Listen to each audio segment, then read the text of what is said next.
রাধে কৃষ্ণ। আমি অ্যাস্ট্রোলজার শিল্পা মিশ্রা। এর আগে আমি বলেছিলাম যে যাদের কপালে তিল রয়েছে তারা কমেন্ট ড্রপ করুন, আমি তাদেরকে নিয়ে কিছু বলবো। অনেকটা দিন চলে গেছে, আমি সেরকম কোনো ভিডিও বানাইনি, আমার একটু অসুস্থতা ছিল জন্য। চলুন জেনে নেওয়া যাক। কপালে যদি সেন্টারে তিল থাকে, এই জায়গাতে যদি তিল থাকে তাহলে কি হয়।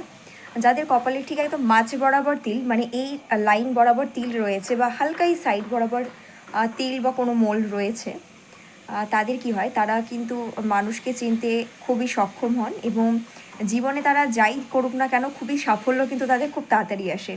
এবং কিছু ক্ষেত্রে দেখা যায় যে যে সাফল্যটা তারা পাচ্ছে তার পিছনে কিন্তু অনেকটা লড়াইও করতে হয় তাদেরকে।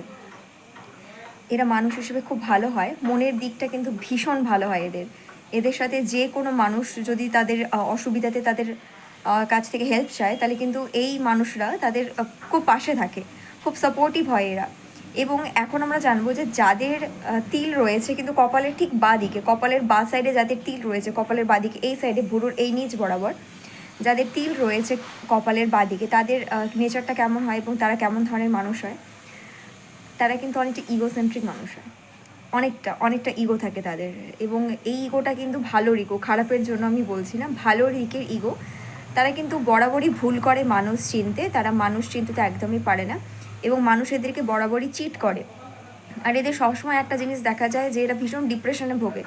ডিপ্রেশন, কোনো টেনশন, কোনো কাজকে নিয়ে কোনো কাজ হয়ে উঠছে না, মানে এই যে না পারার টেনশনগুলো বা ঘুম ঠিক মতো হয় না, মাঝরাতে ঘুম ভেঙে যাওয়া, এই প্রবলেমগুলো কিন্তু যাদের কপালের বাঁদিকে তিল রয়েছে তাদের ক্ষেত্রে কিন্তু প্রযোজ্য। এবং এখন জানবো যে যাদের কপালের ডান সাইডে, অর্থাৎ কপালের এই সাইডে যাদের তিল রয়েছে কপালের ভুরু নিচ বরাবর, তাদের ক্যারেক্টারটা কেমন হয়। যাদের কপালের ডান দিকে তিল রয়েছে তারা কিন্তু ভীষণ ইগোইস্টিক মানুষ হয়। এরা কিন্তু মানুষকে সহসা মানুষকে ভালোবাসে, কিন্তু এরা মনে করে যে এরা যা বলবে সেটাই ঠিক এবং এদের দেখানো পথ দিয়েই মানুষ চলুক, এটা কিন্তু সেটাই চায়। মানে এরা সবসময় অন্যকে ডমিনেট করে এগিয়ে চলতে চায়, একটু মানে নিজেকে রাজা রাজা মনে করে এবং অন্যজনকে প্রজা বলে মনে করে। এবং কিছু ক্ষেত্রে সবাই যে এরকম মাইন্ডসেটের হয় তা না। অনেকের কি হয়, অনেকের কপালে দু সাইডেই তিল থাকে, এরা কিন্তু দু রকমের নেচারকে ক্যারি করে। এরা কখনো ভালোর দিকেও থাকে, কখনো খারাপের দিকেও থাকে।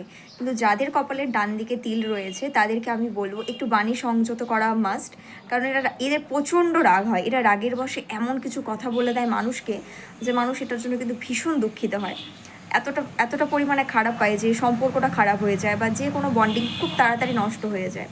তাই যাদের ভুরুর ডান দিকে বা কপালের ডান দিকে তিল রয়েছে তাদেরকে আমি বলবো রাগের বশে একটু চুপ থাকা শ্রেয়।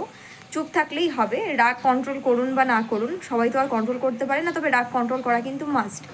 কারণ রাগের বশে আমরা যা করি সেটাই ভুল হয়। কপালের তিন রকমভাবে তিলের ডিরেকশন এবং তিন রকম কথা আমি বললাম। যাদের যাদের মিলে যাবে একটু কমেন্ট ড্রপ করবেন। এর পরের দিন আমি অন্য কোনো কিছুকে নিয়ে ভিডিও শেয়ার করব অবশ্যই। ভালো লাগলে ভিডিওটি শেয়ার করে দেবেন। রাধে রাধে।